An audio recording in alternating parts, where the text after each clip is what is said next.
Alors, bienvenue à toutes et à tous. Merci d'être si nombreux pour cette 5e séance, si je ne m'abuse, de notre séminaire, 6e séance, de notre séminaire d'Axe cette année. Nous avons le plaisir et la joie d'accueillir Maxime Mariette, qui est doctorant contractuel à l'IFIG. C'est sa première année de doctorat. Bonjour, entrée. Et Maxime travaille sous la direction d'Olivier Razac, ici présent, et, si je ne m'abuse, sous la codirection de Ignacio Herrera, Horacio Herrera, à Paris 8. Cette double direction induit évidemment une perspective assez foucaldienne, dont son titre, le titre de sa communication ce matin, le récit de vie au XXe siècle entre vérités instituantes et vérités destituantes, sous-titre fragment généalogique d'un discours sur soi, eh bien ce titre indique assez effectivement cette inspiration foucaldienne. Donc je lui laisse la parole sans plus tarder. Tu peux aussi nous dire un mot sur ta thèse éventuellement, comme tu veux. Je crois que ce sera exactement le sujet de toute façon de ce matin, donc je n'ai pas besoin d'en dire un mot, je vais en dire plusieurs.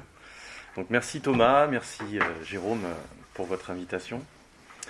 Je souhaite, durant le temps qui m'est imparti, vous parler non pas de l'institution en soi, de ce qu'elle est ou de ce qu'elle peut être. J'aimerais plutôt, à la manière de Michel Foucault et avec lui, essayer de parler indirectement d'elle, en faisant un détour par l'observation de ce qui à la fois la compose et lui échappe. Des discours, des pratiques discursives qui traversent les institutions et viennent constituer ou transformer des individus. En d'autres termes, ce qui va m'intéresser, ce n'est pas l'institution, ni la philosophie politique de l'institution, encore moins l'histoire des institutions.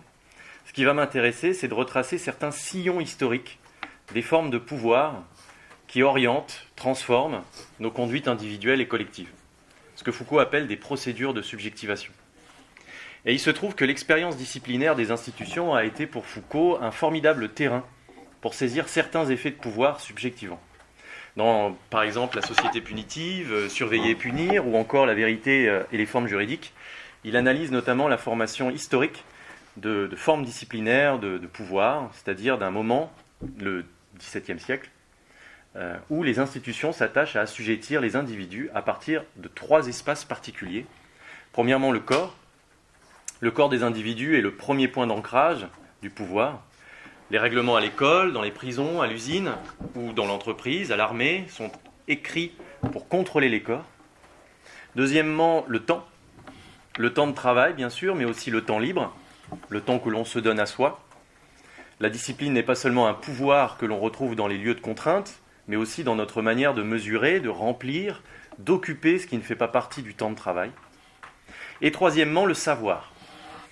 Par l'accaparement du savoir-faire, pour en faire un outil de production, mais aussi et surtout, et c'est ça qui m'intéresse particulièrement, par l'incitation d'une mise en discours de soi-même, sans fin, dans le but de diriger le plus possible ce que nous pensons être, et ce qu'il y a de plus intime, de plus personnel, et donc ce qui nous constitue en propre, notre identité. Ces derniers travaux se sont justement concentrés à Foucault sur ce dernier point en travaillant une histoire aléturgique de la vérité, dit-il. La liturgie, c'est l'étude des formes du discours en tant qu'elles ont un impact sur la manière dont le sujet se constitue en tant que sujet. C'est l'analyse, nous dit Foucault, de l'ensemble des procédés possibles par lesquels on amène au jour ce qui est posé comme vrai, par opposition au faux, au caché, à l'indicible, à l'imprévisible, à l'oubli. Interroger la vérité de manière foucaldienne, ce n'est pas se poser la question « est-ce que c'est vrai ?»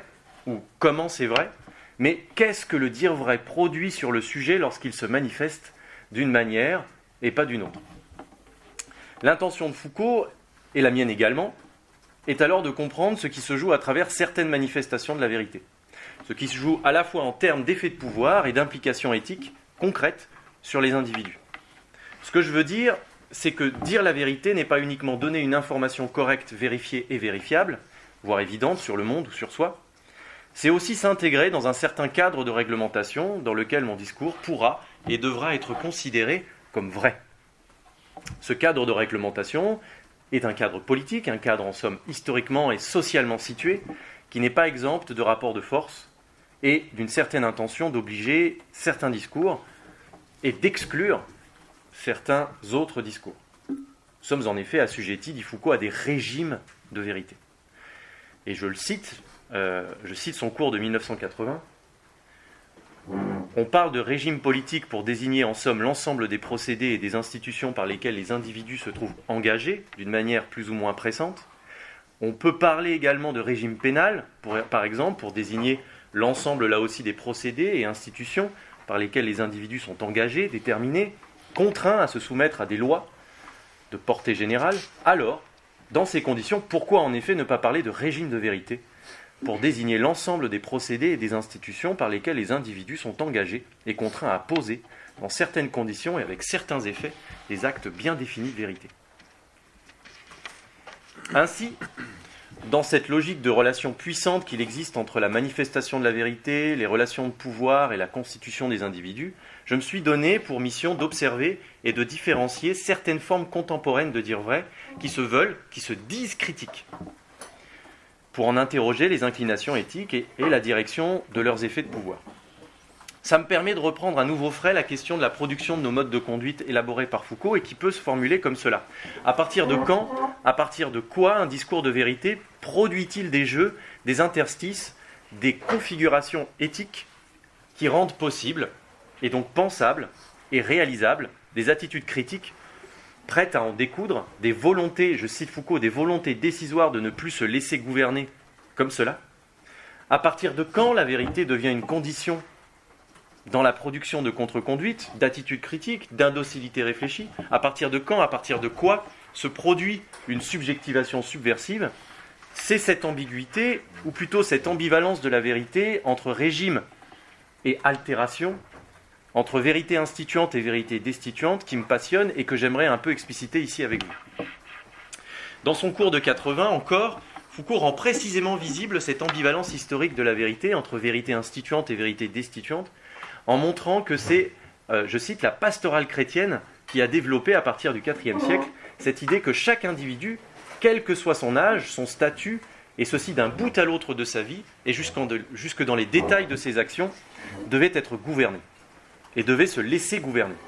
C'est-à-dire dirigé vers son salut par quelqu'un auquel le lie un rapport global et en même temps méticuleux, détaillé d'obéissance. Fin de citation.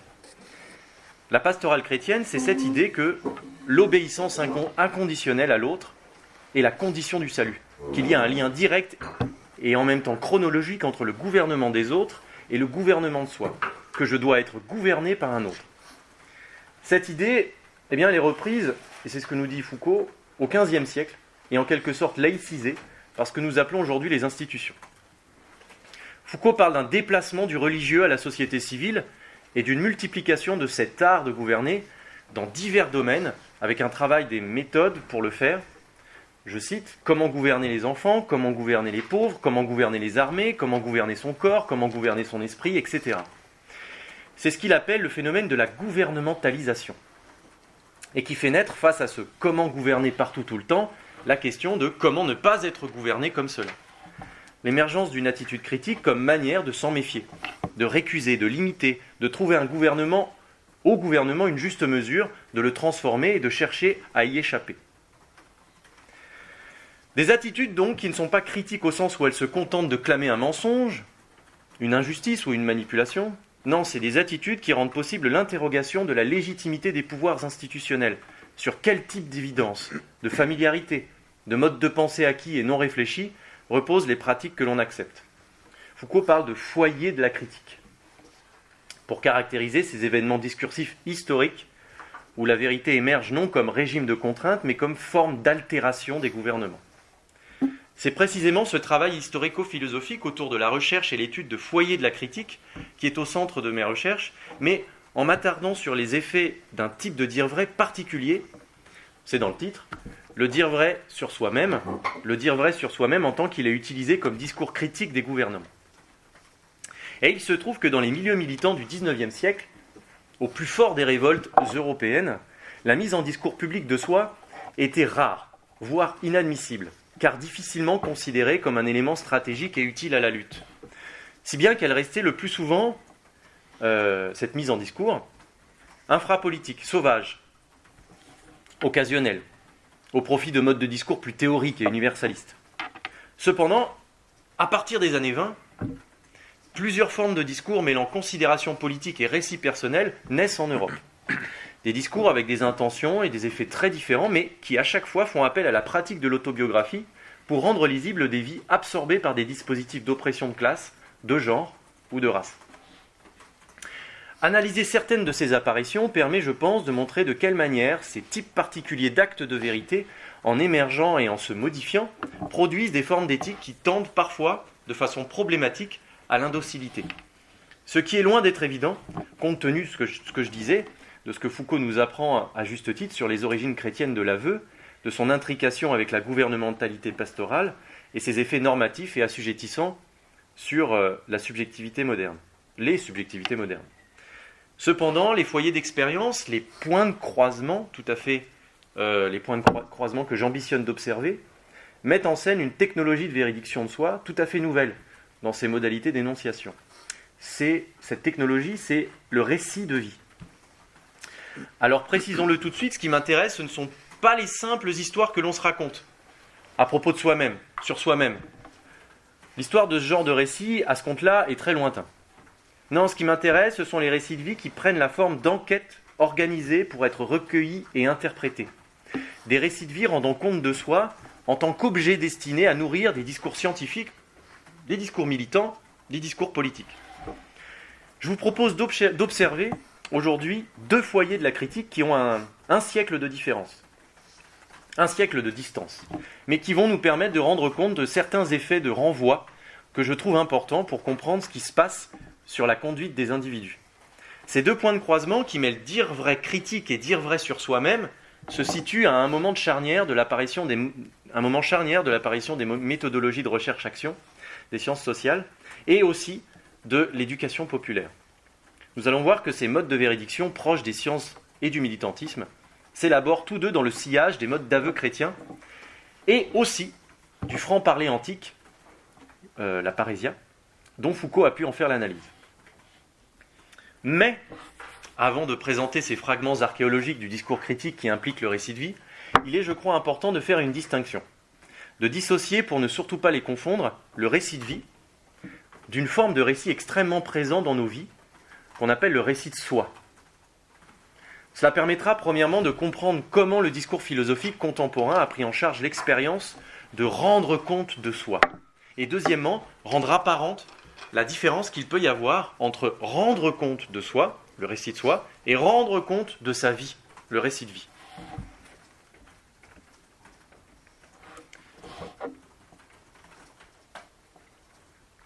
Le récit n'est pas un discours comme les autres. Il a ses règles d'effectuation bien à lui. Faire le récit de, c'est s'attacher à utiliser un mode de discours travaillé. Quand je fais le récit de mes vacances, je ne juxtapose pas la description des événements de mon séjour. Je scénarise ces événements pour en produire une histoire, tisser des fils entre les événements et en constituer un sens. La particularité du récit de soi est qu'il est un récit qui a partie liée avec la recherche de l'identité, avec une production du sens de ce qu'est le soi, mais aussi peut-être et surtout de ce que doit être un soi. Faire le récit de soi, c'est non seulement produire une histoire de soi, mais aussi s'intégrer dans l'histoire des manières que le sujet a eues de se rapporter à soi-même. La philosophie n'a pas été en reste pour en analyser ce rapport de soi, et donc pour des raisons de temps, je choisis de m'attarder uniquement sur 3 points théoriques contemporains. Le premier point, qui est en quelque sorte un point de départ, est celui de la pensée moderne du sujet et contre laquelle va se constituer plusieurs représentations contemporaines. Dans cette tradition classique de pensée, pouvoir parler de soi et en faire un récit est la conséquence, ou plutôt le résultat d'une forme d'introspection, c'est-à-dire d'un dialogue entre moi et moi-même à propos de ce que je suis. Le cogito cartésien en est un des exemples les plus célèbres. Répondre à la question « qui suis-je » se résout pour Descartes à travers un solipsisme. Je ne peux en effet me comprendre pleinement qu'en entreprenant un effort logique et ontologique de réflexion sur soi-même. Et un solipsisme qui n'a nullement besoin de discours. je n'ai besoin de rien d'autre que de mon logos pour découvrir mon identité de res cogitans. De ce fait, le récit que Descartes fait de cette introspection fondamentale dans le discours de la méthode et dans les méditations métaphysiques s'interprète uniquement comme un moyen de rendre compte du mouvement réflexif entre lui et lui-même. C'est après cette expérience métaphysique du mouvement réflexif entre lui et lui-même, après cette expérience métaphysique de moi-même, que je vais, par le récit, dresser un simple état des lieux de mes recherches introspectives. Voilà ce qui s'est passé. Raconter à l'écrit et à l'oral ce qui s'est passé à quelqu'un d'autre que moi. Récit et soi sont alors deux éléments qui ne se rencontrent qu'a posteriori de l'expérience introspective de mon identité. Il y a une grammaire temporelle stricte. Le récit s'élabore comme discours rendant compte d'une découverte métaphysique et des démarches intellectuelles qui permettent d'arriver à cette découverte. Voilà pour le premier point. Le deuxième point, et on va dire le premier passage théorique intéressant, c'est celle de la phénoménologie, en la personne de Paul Ricoeur. Bien sûr, quand on parle de récit, on ne peut pas ne pas parler de Ricoeur.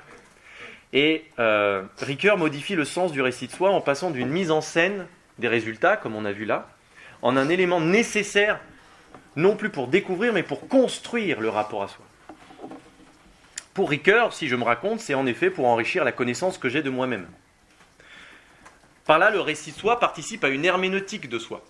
Dans soi-même comme un autre, Ricoeur repense le concept d'identité en tentant de digérer le tournant structuraliste qui a fait exploser toutes les théories du sujet en tant que sujet fondateur.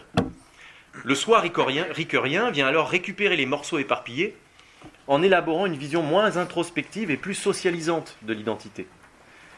Chez Ricoeur, ce n'est plus moi ou je, à l'intérieur de moi et à travers moi, c'est le soi, entre herméneutique du sujet réflexif, herméneutique du sujet réflexif impliqué nécessairement dans son milieu. Une identité écologique, en quelque sorte, qu'il appelle l'ipséité, et qui vient se construire par une médiation narrative avec les autres et avec le monde. Je ne suis pas moi, je suis le récit de moi-même.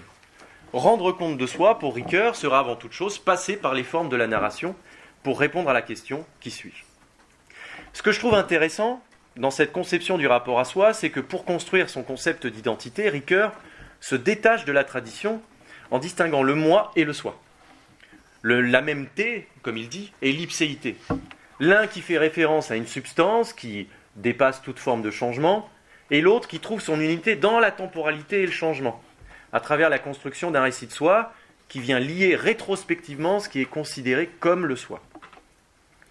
La conséquence en est que le récit de soi, si l'on suit Ricoeur, devient une pratique de soi, ou plutôt la pratique de soi la plus importante pour donner du sens à sa vie. On pourrait sans trop de problème la considérer comme un mode de subjectivation. Ricoeur donnant à l'ipséité une malléabilité qui confère au soi un caractère toujours déjà en devenir. En effet, le récit de soi n'est pas un récit que l'on se donne à soi, une fois pour toutes. Il ne peut pas faire autrement que se transformer au fur et à mesure des événements, mais aussi à travers le récit des autres à propos de soi. On a envie d'aller plus loin, on aurait envie d'aller plus loin, comme a pu le proposer Martine Lebovici, mais quand elle a justement laissé tomber le concept d'identité chez Ricoeur pour parler de subjectivation narrative. Mais, à mon sens, utiliser un concept foucaldien ici serait mettre de côté l'intention première de l'auteur de soi-même comme un autre, parce que bien qu'il donne à l'identité un caractère dynamique, Ricoeur s'attache avant toute chose au déchiffrement de soi-même comme quête de sens, laissant de côté toute pensée du récit comme dispositif du pouvoir normatif. Et ça me fait arriver au troisième et dernier point théorique et second point de passage, c'est Judith Butler. Parce que comme Ricoeur, Butler avance dans le récit de soi. Le récit de soi, c'est un ouvrage de Butler, que le récit produit l'identité du sujet. Mais contrairement à Ricoeur et dans le sillage des analyses de Foucault, ce récit que je fais de moi est dépendant des formes d'assujettissement qui viennent orienter mon discours et m'inciter à l'inscrire dans un régime de vérité. Rendre compte de soi, pour reprendre la traduction littérale de l'ouvrage de Butler, c'est rendre compte de soi, c'est avant toute autre chose répondre à un dispositif de pouvoir qui m'implique dans un processus d'assujettissement et de subjectivation, dont la conséquence est de me normaliser.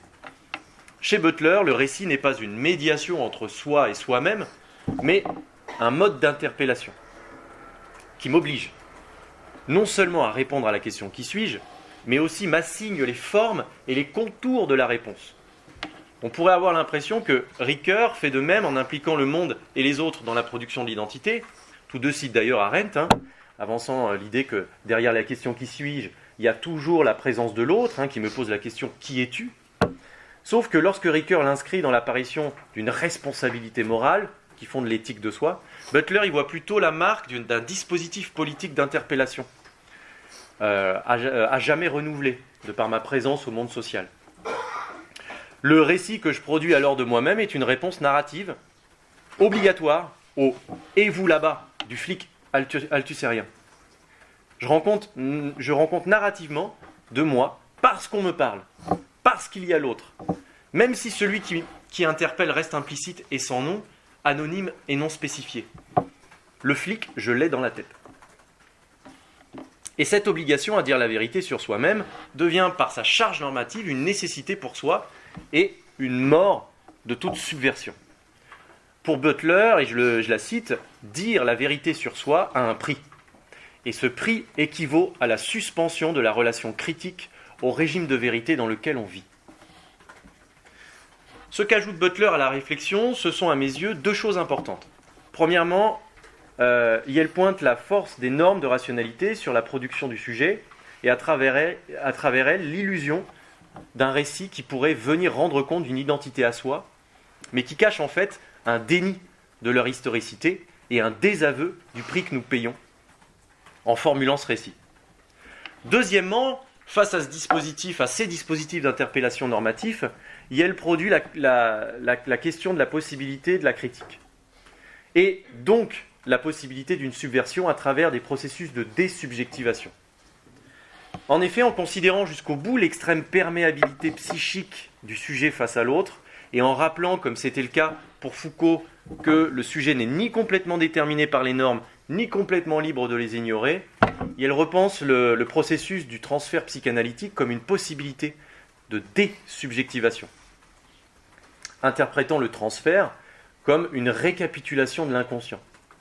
Le transfert serait un processus qui rend possible l'émergence d'actes de vérité inconscients que l'on ne peut habituellement pas raconter.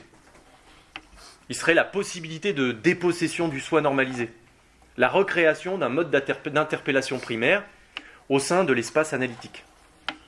Il est, dit Butler, le lieu possible d'une interruption et d'un travail de sape du récit normatif de soi. Alors, nous pourrions cependant objecter à cette interprétation de l'émergence critique butlerienne par la cure psychanalytique que c'est oublier les attaches généalogiques de la pratique psychanalytique au pastorat chrétien en termes d'autorité narrative.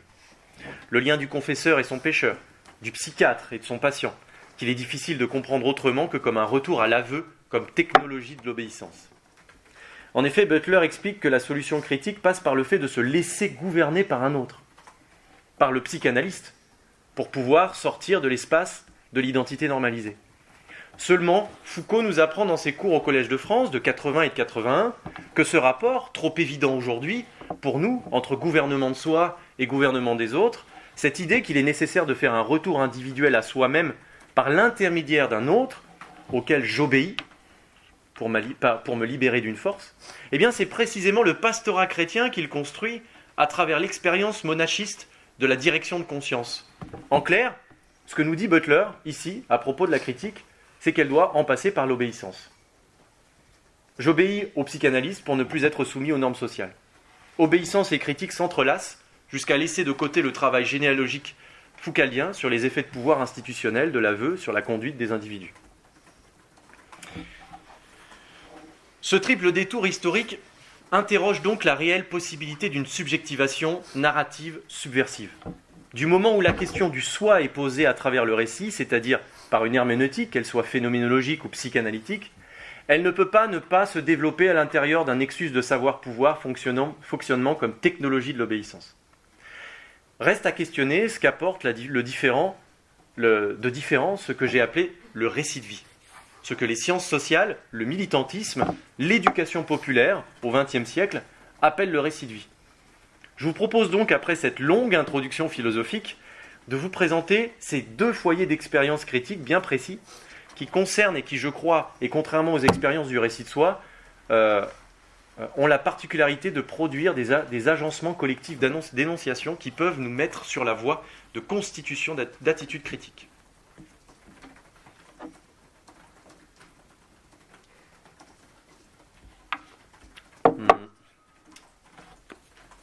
Le premier foyer de la critique, c'est un événement, c'est une publication. Un événement que représente entre 1918 et 1920 la publication d'une étude sociologique, The Polish Peasant in Europe and America, Monograph in Immigrant Group, des sociologues Tomasz et Znaniecki. Cette publication, c'est un événement à plus d'un titre, mais je me concentrerai ici sur deux éléments. Le paysan polonais, je le traduis, mon anglais est très mauvais, et donc le paysan polonais est non seulement la première enquête de terrain en sciences sociales, et la première enquête sur la question migratoire, mais elle est aussi et surtout une enquête qui, pour la première fois, se sert de documents personnels, comme des lettres d'amour, des journaux intimes, et des histoires de vie, pour étudier certains faits sociaux. Leur intention, à ces deux sociologues, était de comprendre la conduite de la diaspora polonaise aux États-Unis, car beaucoup d'interactions entre migrants polonais et américains à cette époque débouchaient au mieux sur des malentendus réguliers, sinon à des altercations qui se finissaient au poste. Pour mieux comprendre ces situations, les deux sociologues ont décidé de se confronter non pas aux chiffres qui rendent compte de comportements de masse, comme c'était le cas avant dans la sociologie, mais à des expériences vécues en première personne. Et l'ouvrage qu'ils ont fait est énorme. Il se constitue de 5 volumes parce que Tomasz et Znaniecki ont fait le choix de publier avec leurs études tous les documents personnels sur lesquels ils avaient travaillé. L'un d'entre eux est d'ailleurs le récit de vie écrit contre rétribution d'un jeune immigrant de Chicago. Ce récit, c'est un récit de plus de 300 pages et il occupe tout un volume qui d'ailleurs a été traduit en français en 1998. Les autres ne le sont pas. Il faut rappeler que Tomasz est un des représentants de la première génération de l'école de Chicago. De ce fait, le paysan polonais a un impact important sur les méthodes de recherche de cette première génération et fait naître une nouvelle manière de faire de la sociologie aux USA. En voulant rendre compte du réseau de liens entre la construction des conduites humaines, les relations interindividuelles et la mutation des sociétés américaines et polonaises, il pose les bases de ce qu'on appelle aujourd'hui l'ethno-sociologie, visant à étudier un fragment du monde social et en comprendre ses transformations par le recueil d'expériences vécues. Durant les années 20, après la publication du paysan polonais, suivent des dizaines d'études de l'école de Chicago, utilisant aussi les récits de vie pour travailler certains modes de conduite. Et si l'on prend attention au type d'individu étudié, on peut y trouver une similarité intéressante. Le paysan polonais, donc, a pour objet la conduite parfois délinquante des immigrants polonais. Vous avez The Unadjusted Girl de Tomasz, ensuite, qui traite de la prostitution comme conduite sexuelle féminine déviante. Vous avez A Delinquent Boy's Own Story de Shaw se concentre sur la question de la délinquance masculine. The Family and the Depression de Cavan and Roth sur les causes de la dépression. La majorité de ces études se concentrent sur des phénomènes de déviance liés à la sexualité, aux troubles mentaux, à la criminalité. Elles ont mis en place des dispositifs discursifs pour faire parler ces individus à la conduite anormale, afin de comprendre les facteurs sociaux de leur anormalité. Et dans les cours au Collège de France de 74 et 75 de Foucault, le pouvoir psychiatrique et les anormaux, Foucault se propose justement de décrire la manière dont au XIXe siècle, donc juste avant, certains types d'individus considérés comme anormaux sont sujets à un redressage de leur conduite déviante. Il y décrit la formation de savoir et de pouvoir destinée à normaliser les conduites en légitimant certaines procédures disciplinaires. Foucault rend visible l'importante production de savoir autour de ces anormaux et l'émergence dans l'institution psychiatrique et l'institution judiciaire d'une volonté de corriger, de dresser, de transformer les corps et leur conduite. Foucault s'occupe plus précisément, par exemple dans le pouvoir psychiatrique, de montrer l'existence d'obligations de vérité exigées par les médecins de la part de ces aliénés, et comment ces obligations produisent des effets de pouvoir assujettissants. Je cite Foucault là, le grand médecin d'asile, c'est à la fois celui qui peut dire la vérité de la maladie, par le savoir qu'il a sur elle, et celui qui peut produire la maladie dans sa vérité et la soumettre dans la réalité, par le pouvoir que sa volonté exerce sur le malade lui-même. Fin de citation. Nous retrouvons ici ce nexus de savoir-pouvoir destiné à conduire des conduites en les objectivant par la production d'un savoir sur leur comportement et en les subjectivant par l'obligation d'avouer leur déviance. Le premier point intéressant, pour moi, là, dans cette suite d'études sociologiques de l'école de Chicago, c'est la manière dont elle se rapproche de ce geste du pouvoir psychiatrique. Premièrement, par une forme de volonté de produire un savoir sur la déviance, et deuxièmement, en s'appuyant sur une forme singulière de dire vrai sur soi-même de la part des sujets analysés. Il n'y a cependant aucune opposition entre le savoir psychiatrique et le savoir sociologique. Nous n'avons pas affaire à une dépsychiatrisation de la délinquance, là. Il faut plutôt l'interpréter, je pense, comme un complément à la psychiatrisation. Et le second point intéressant, c'est la manière dont ces études se différencient du geste psychiatrico-judiciaire, à commencer par le rôle du dire vrai des délinquants. Pour un médecin comme Leray, par exemple, faire de dire la vérité de sa maladie à un malade, c'est une opération thérapeutique, conçue comme une volonté de produire chez le sujet le début d'une forme de subjectivation à propos de sa situation, l'assigner en quelque sorte à une identité de malade. L'obligation de vérité, donc là, est vécue comme une épreuve de force, un aveu de purification. Et plus cette épreuve est douloureuse, plus elle est considérée comme efficace quant au processus d'identification. Dans les études de l'école de Chicago, le dire vrai que formule le délinquant est différent de ce geste. Et ceci de 3 façons. Premièrement, il n'y a aucune intention thérapeutique dans cette sociologie. C'est uniquement stratégique et instrumental. Deuxièmement, il n'est pas vécu comme une contrainte. La collecte des récits de vie se fait par des appels à journaux, donc c'est des gens qui veulent bien parler d'eux-mêmes. Et troisièmement, les discours sont des récits directement écrits à destination des sociologues. Nous avons donc là un foyer d'expérience important, un foyer d'expérience, c'est-à-dire une forme de mutation du nexus de savoir-pouvoir. La démarche est scientifique, elle a pour but de dégager un savoir objectif sur les phénomènes de déviance.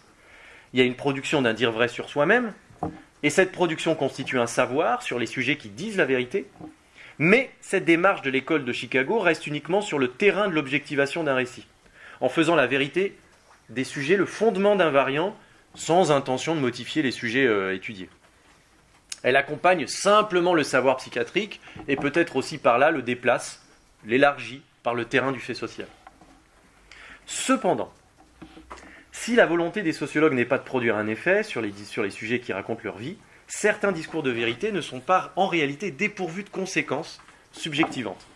Il y a des effets que l'on pourrait qualifier d'accidentels sur l'attitude de personnes ayant écrit leur récit de vie dans ce processus, et ceci pour au moins 2 raisons.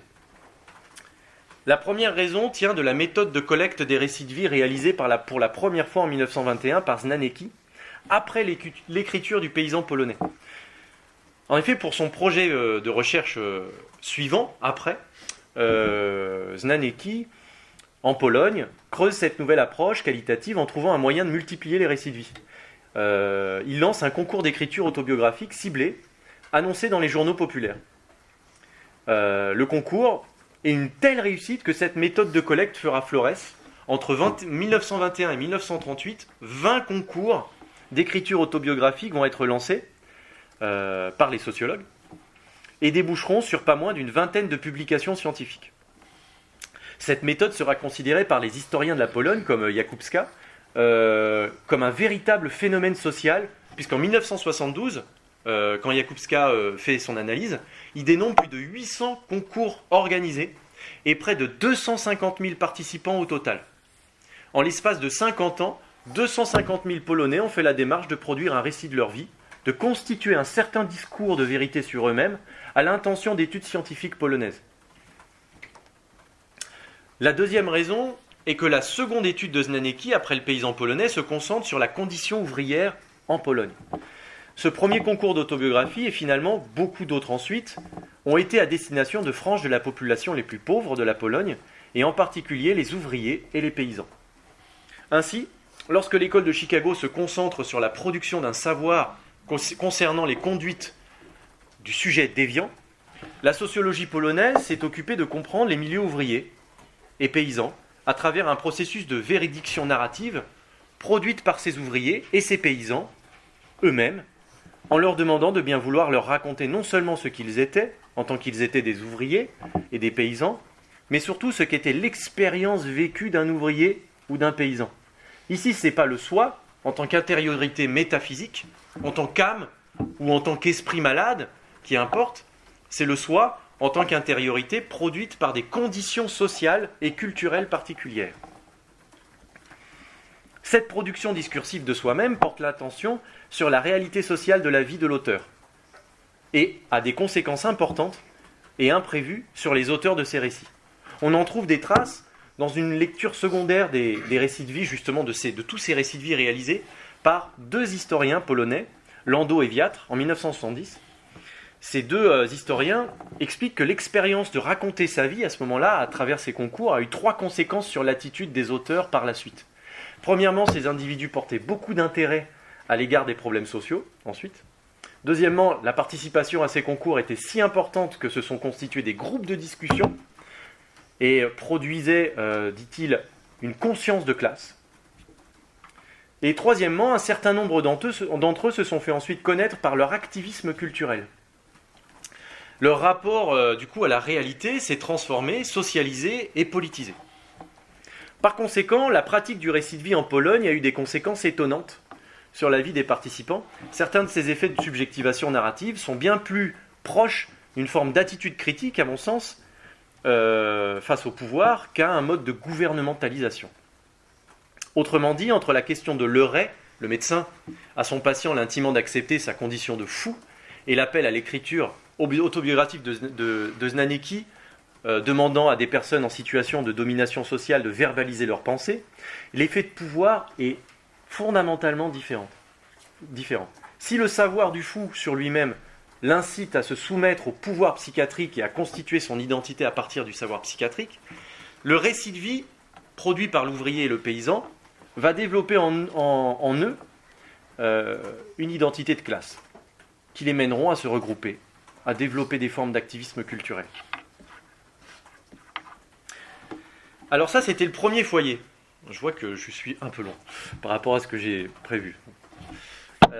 Le premier foyer, c'était ça. Le deuxième foyer d'expérience, donc qui se déroule 100 ans plus tard, c'est à peu près 100 ans plus tard, 2005-2015. C'est dans le milieu non plus des sciences sociales, mais de l'éducation populaire française. L'éducation populaire, je le rappelle, c'est une forme d'éducation qui a émergé à la fin du XIXe siècle, notamment dans les milieux chrétiens d'une part, et dans les milieux ouvriers d'autre part. Elle s'organise d'abord à destination des enfants, comme complément ou alternative à l'instruction obligatoire, mise en place par le gouvernement Ferry. Et ensuite, comme un mouvement d'éducation politique des adultes, un mouvement d'activisme culturel engagé, qui va connaître un incroyable développement après la Seconde Guerre mondiale. Cette deuxième forme de l'éducation populaire politisante se présente comme ce que Luc Carton appelle, je le cite, la dimension culturelle du mouvement ouvrier. Autrement dit, elle est une forme de rapport contestataire aux politiques qui passe par la critique sociale, mais sans recourir aux formes institutionnelles des luttes politiques, et qui met l'accent sur des formes de prise de conscience et sur l'importance du combat culturel. L'événement qui m'intéresse là-dedans et qui s'inscrit dans ce courant de l'éducation populaire politique, c'est la création en 2007 à Rennes de la coopérative d'éducation populaire Le Pavé. En quelques années d'existence seulement, la SCOP disparaîtra en 2011, pour info. Le Pavé a été et est toujours considéré dans le monde de l'éducation populaire comme le lieu de renaissance d'une vision politique et militante de l'éducation populaire. Une vision disparue dans les années 70 en raison notamment de la professionnalisation de l'activité dans ce qu'on appelle désormais l'animation socio-culturelle, mais en raison aussi de sa dépendance nouvelle et totale au marché des subventions publiques. Pour donner une idée de ses intentions politiques, la SCOP reprend les mots du militant anarchiste et instigateur des bourses du travail, Ferdinand Pelloutier, pour décrire leur projet, ils disent « instruire pour révolter ».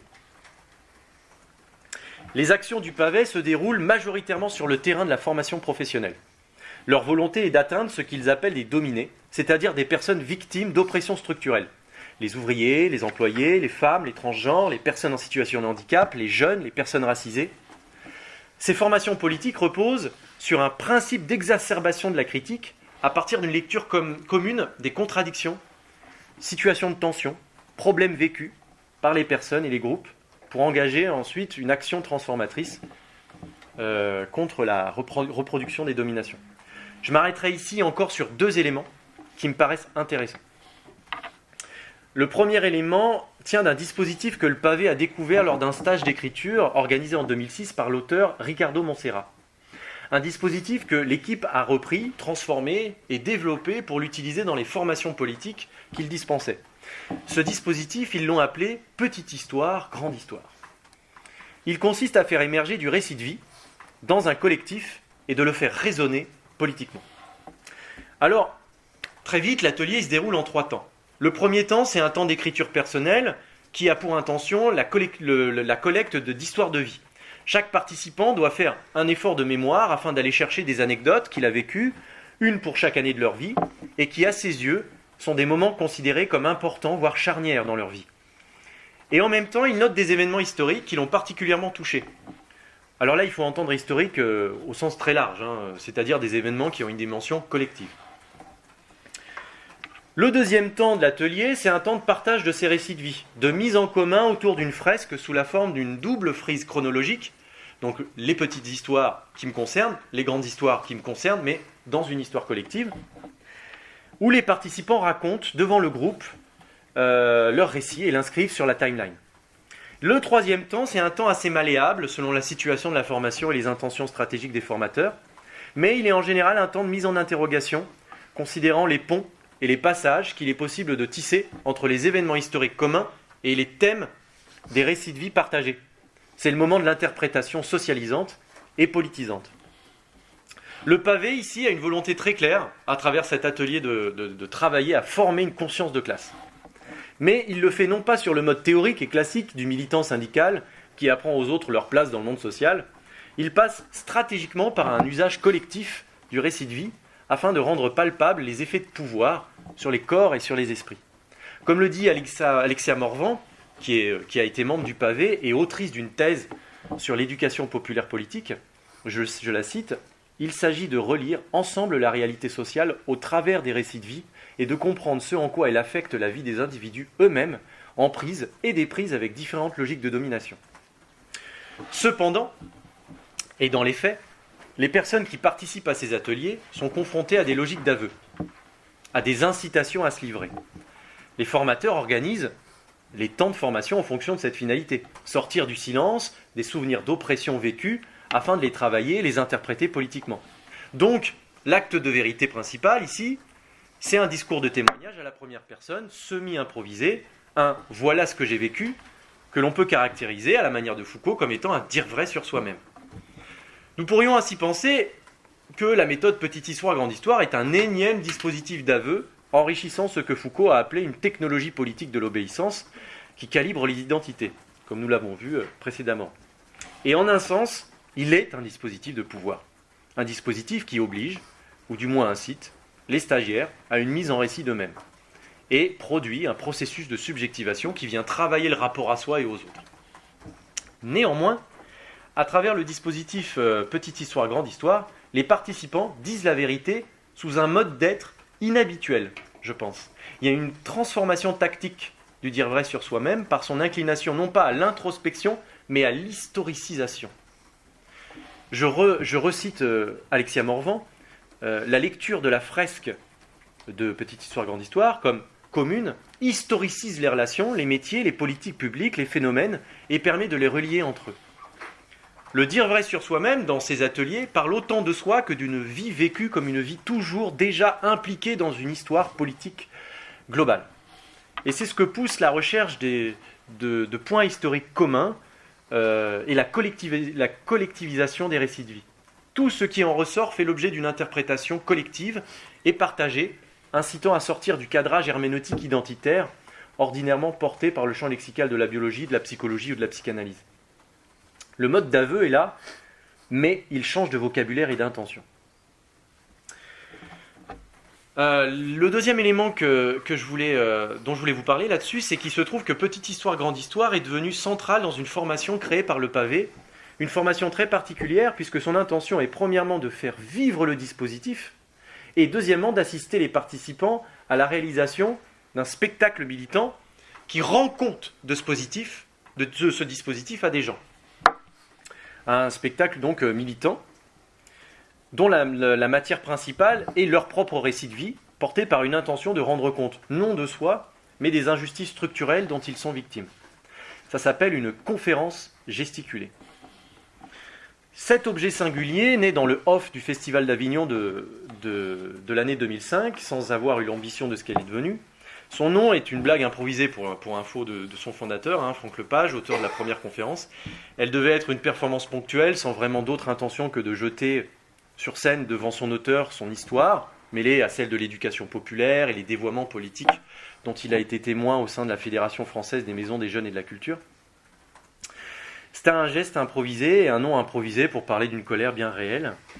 Toutefois, la colère qu'il livra ici sur ce qu'il a vécu, avec un certain franc-parler, légitima d'autres prises de parole. Parce que Franck Lepage raconte qu'après son expérience à Avignon en 2006, il a été de plus en plus sollicité par des professionnels de l'éducation populaire pour rejouer sa conférence gesticulée. Et puis de date en date, des personnes sont venues à sa rencontre pour lui dire qu'elles aussi voulaient jeter leur colère sur scène en parlant d'eux, en parlant d'elles. Voulaient expliquer au monde les conséquences de l'économie capitaliste, de la politique néolibérale ou de l'histoire patriarcale ou coloniale sur leur métier, sur leur vie. La Scope Le Pavé commença alors à organiser des stages de réalisation à la conférence gesticulée pour tout le monde. Et ce fut viral. Aujourd'hui, là, il y a plus de 800, c'est difficile de compter, mais de 800 conférences gesticulées différentes qui ont été jouées. Après Le Pavé, plusieurs structures similaires se sont montées un peu partout à partir de 2015 et organisent encore aujourd'hui des formations à la conférence gesticulée. J'ai eu, moi, la possibilité d'observer ces formations, premièrement par un certain nombre d'archives vidéo dont j'ai par chance la possession, qui appartiennent à certaines structures, et deuxièmement par plusieurs participations en personne, puisque j'ai moi aussi créé des structures d'éducation populaire qui mettaient en place ce genre de formation.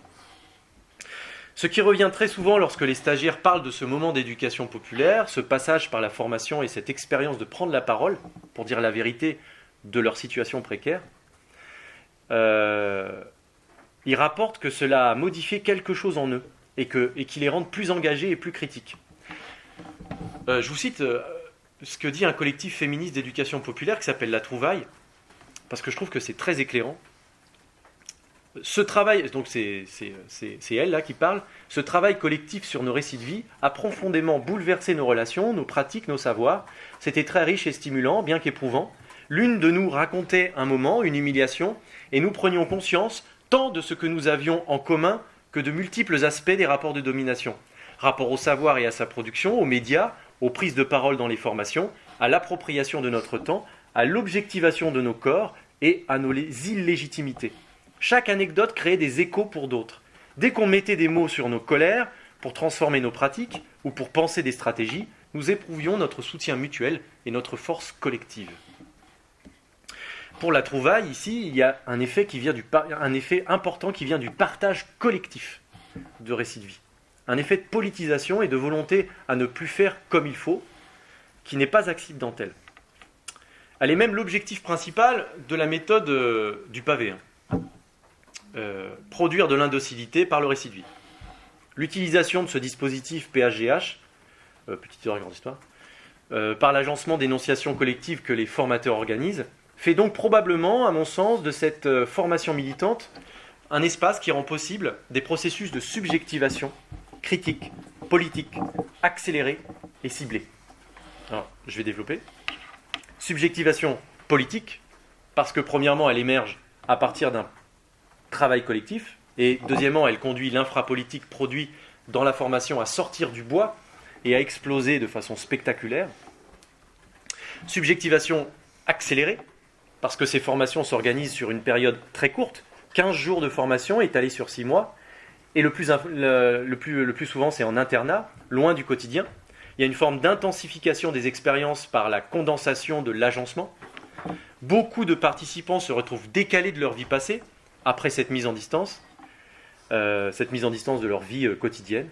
Et un certain nombre d'entre eux cassent les formes de gouvernement dans lesquelles ils étaient installés, en démissionnant de leur emploi, par exemple, en divorçant de leur couple, en reconstituant leur cercle d'amitié.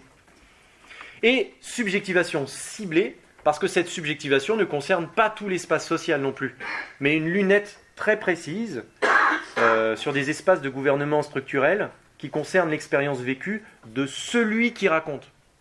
Les effets de la racisation, de la classe sociale, du genre, du handicap, de l'âge ou de l'orientation sexuelle pour celles et ceux qui en ont été les victimes.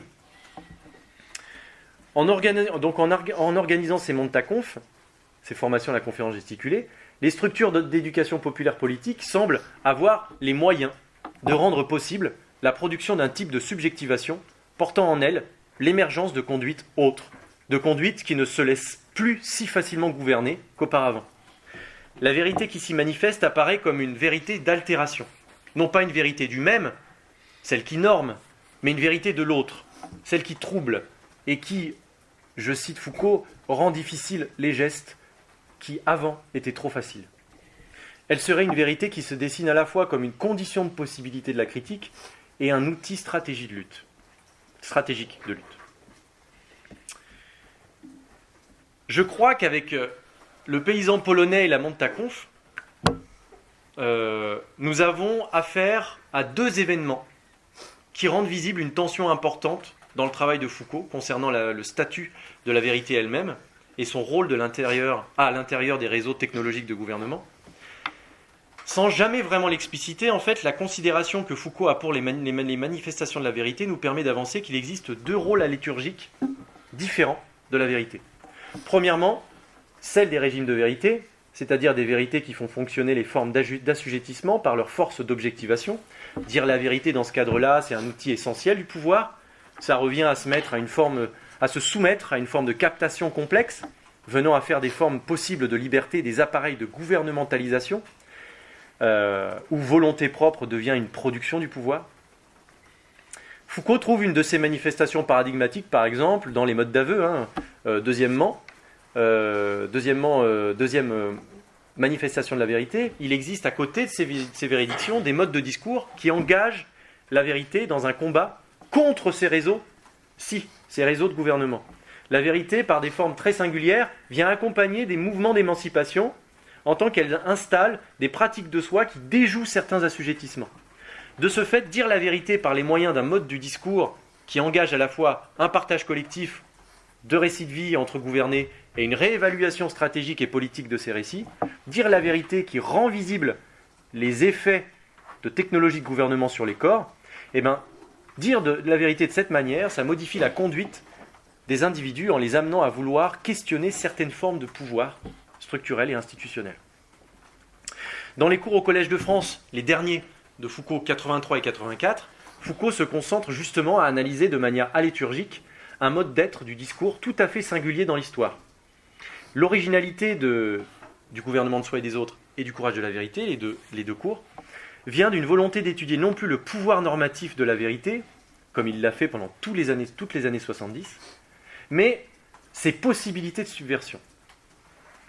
En lien direct avec la ligne de problématisation qu'il fixe en 1978 dans sa conférence à la Société française de philosophie, ces 2 années de cours viennent s'inscrire dans une généalogie de ce que Foucault appelle l'attitude critique, c'est-à-dire, je le cite, le mouvement par lequel le sujet se donne le droit d'interroger la vérité sur ses effets de pouvoir et le pouvoir sur ses discours de vérité.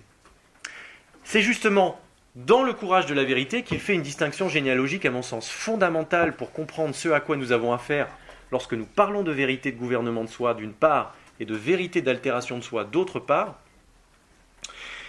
Foucault trouve chez Platon l'origine de ce qu'il appelle 2 lignes de développement philosophique occidentaux, étroitement liées au mode de conduite des sujets encore bien visibles dans notre rapport actuel à la vérité.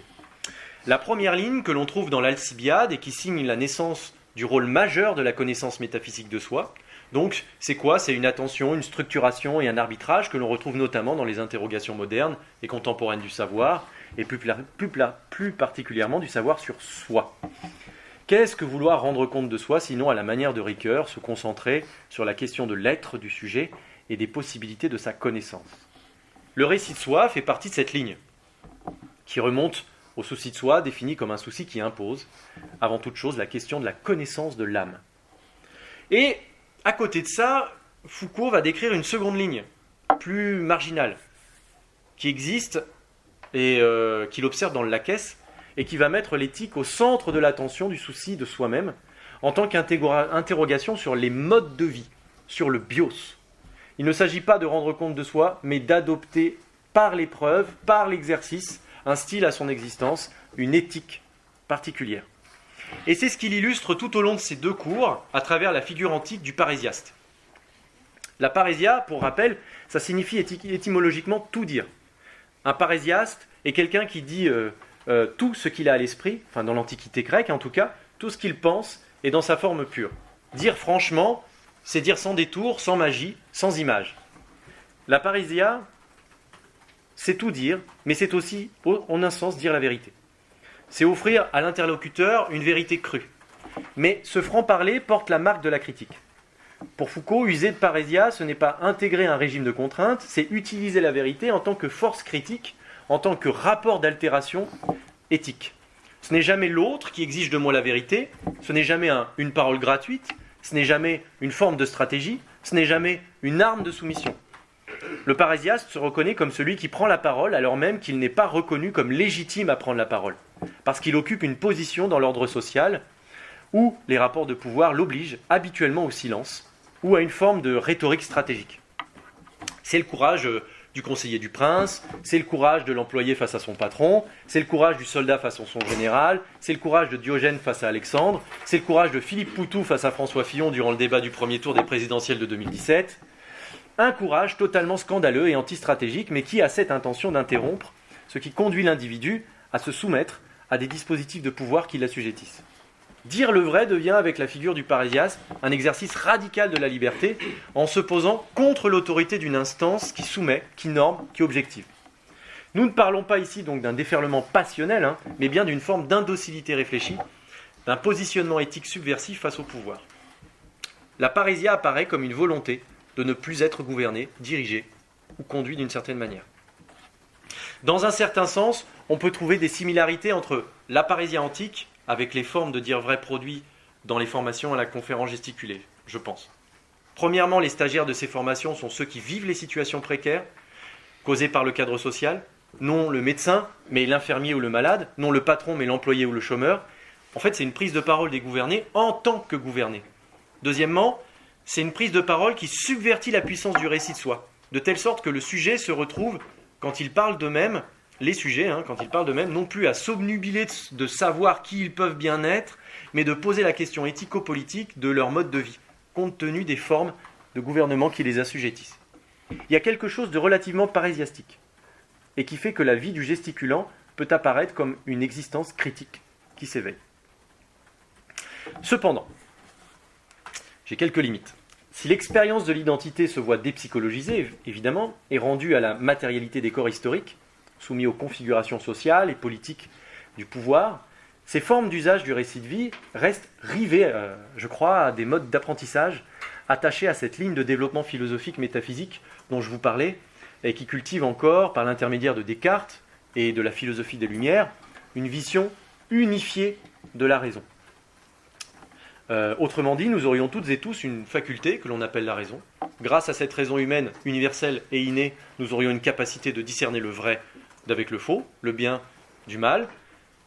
Cette capacité de jugement doit alors être éduquée de méthodes pour comprendre et visualiser de façon claire et distincte la voie vers la justice universelle.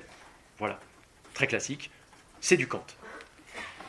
Justement, dans Qu'est-ce que les Lumières de Kant, on trouve cette nécessité pour l'humain de prendre conscience, par un usage rigoureux de sa raison, de la situation de minorité dans laquelle il est toujours déjà plongé, pour rendre possible une émancipation politique. De ce fait, il suffirait donc d'apprendre à bien user de sa raison, comprendre la situation, l'ici et maintenant, pour agir sur cette situation. C'est donc au sens des Lumières la prise de conscience qui favorise l'action. Eh bien justement, je crois que l'éducation populaire est imprégnée de cette représentation universaliste de l'usage de la raison. Elle est peut-être même un des piliers fondateurs. Œuvrer dans l'éducation populaire, c'est travailler à la prise de conscience de la place que nous occupons dans les rouages de la reproduction économique et sociale du capitalisme. L'éducation populaire politique s'appuie alors sur la forme épistémique classique du dévoilement. Il suffit de savoir, sapere aude, et le courage de savoir, pour pouvoir savoir la vérité, pour agir en conformité avec la justice. La vérité se présente comme l'effet d'un processus de dévoilement, aletheia. La question du bon et du mauvais usage de la raison, qui est un des principes même de l'éducation en général, finalement, rend difficile l'émergence d'une attitude réellement critique, car elle s'appuie sur une force inhérente du vrai, oubliant que toute manifestation de vérité est inextricablement liée à des jeux de pouvoir, qui forment et transforment des subjectivités. Le geste critique foucaldien n'est pas de se mettre à la recherche d'une vérité au-delà des apparences, mais de saisir les formes historiques de gouvernement conduisant nos conduites, y compris à l'intérieur des espaces de lutte, justement. Je le cite, « Et si nous étions gouvernés sans que nous le sachions ? Si ce qui nous sert à lutter contre ce qui nous gouverne nous soumettait à une sorte de gouvernementalisation infinie, celle qui s'exerce au nom de la raison. » Foucault parle de la fêlure, ici, de l'attitude critique héritée du geste kantien, venant de la force du vrai que l'on donne à la raison. Il ne s'agit donc pas de rendre compte d'une vérité qui est là, prête à être dévoilée, comme voudrait la logique de l'idéologie. Il s'agit plutôt de construire des agencements d'énonciation collectifs, pour Foucault, qui produisent des contre-conduites, face à soi, face aux autres, face à des formes de rationalité qui conduisent habituellement nos évidences. L'éducation populaire a donc tendance à donner une grande force à la prise de conscience, comme si le simple fait de penser, comme si l'usage de sa raison seule suffisait à modifier sa manière de se conduire. Je crois qu'il y a inversion ici. Ce n'est pas parce que nous prenons conscience d'une logique que nous modifions nos façons de nous conduire, mais c'est parce que nos façons de nous conduire se retrouvent modifiées par effet de subjectivation qu'il nous est possible de réfléchir à travers d'autres formes de rationalité, qui nous étaient jusque-là impossibles de penser. De la même façon, ce n'est pas le savoir, mais des formes alternatives d'appréhension du savoir qui viennent rendre possible le franchissement des limites posées par ce que nous appelons aujourd'hui encore la raison. Ces questions... Voilà, bon. Je vais m'arrêter là. L'autre grande limite, et je finirai là-dessus, l'autre grande limite du geste politique de l'éducation populaire que j'aimerais expliciter, et fortement liée à la première, tient de la présence très prononcée d'un certain catéchisme politique. Un catéchisme qui limite inéluctablement l'aspect subversif des formes de subjectivation qui surgissent dans ces formations. En fait, le geste de déprise par l'interrogation des formes de gouvernement se double d'une volonté de constituer une identité militante, avec un cahier des charges bien établi. Immédiatement après que la critique émerge, en fait, elle se retrouve saisie par une forme de gouvernementalité des luttes. S'établit un mode de vérité qui n'est pas une vérité d'altération des pouvoirs, mais une vérité de circonstance. Comme si aussitôt qu'une vérité critique émerge, une vérité militante stratégique vient la recalibrer au nom d'un idéal. Et c'est toute la différence que fait Foucault dans Le courage de la vérité lorsqu'il tente de rendre visibles des formes de parésia cynique possibles dans l'histoire moderne, entre le militantisme comme témoignage par la vie et l'organisation politique instituée. Si pour Foucault, à la fin du XIXe siècle, il est possible de trouver un mode de vie militant qui s'apparente à ce qu'il décrit comme le caractère de la vie cynique, c'est-à-dire de la démonstration à travers le corps, à travers la vie même, d'une vérité scandaleuse, qui serait la possibilité de mener une vie autre, l'organisation politique, comme logique, d'un parti ou d'un syndicat, vient au contraire imposer, par un équipement imaginaire et conceptuel, un mode de gouvernement du militantisme. Alors j'aurais envie de développer avec vous, et en rapport avec cette relation ambiguë entre récit de vie et militantisme, un troisième point de croisement dans l'histoire des formations du récit de vie, et cette fois-ci bien loin de ce que Foucault appelle un foyer de la critique. Malheureusement, je n'ai plus le temps. Voilà, donc je vais juste le résumer très vite. En fait, il s'agit d'un dispositif de production d'autobiographie, elle aussi, mais mis en place au sein du Parti communiste français. Cette pratique qui émerge dans les années 20 encore, il y a beaucoup de choses qui se passent sur la question du récit de vie dans les années 20 et du militantisme, et qui va s'intensifier dans les années 30, consiste à faire passer un entretien composé de 78 questions à chaque militant encarté, afin de vérifier si leur engagement est sincère et conforme à la logique politique du parti. Leur est exigé de rendre compte de leur trajectoire de vie. Outre des données biographiques sur l'origine sociale, la scolarité, la formation professionnelle et le cursus politique, c'est tout l'environnement qui doit être exposé. Relations privées, milieu professionnel, influence intellectuelle, vie sociale, prise de position politique. C'est un véritable examen de conscience politique. Le militant communiste, là, de l'époque, est sommé de dire la vérité sur lui-même et sur ses véritables positions, sur ses prises de conscience sociale, sur les aspects de son éducation. Non seulement ce dispositif d'aveu permettait de collecter des informations, qui pour certaines d'ailleurs remontaient à Moscou, mais il était aussi et surtout un véritable processus d'objectivation et de subjectivation. L'historienne Brigitte Studer s'est occupée d'analyser assez formidablement, je suis en train de la lire là, je suis en train de découvrir ce que je suis en train de vous écrire, de dire. Elle décrit assez formidablement un ensemble considérable d'archives russes concernant cette exigence soviétique du récit de vie.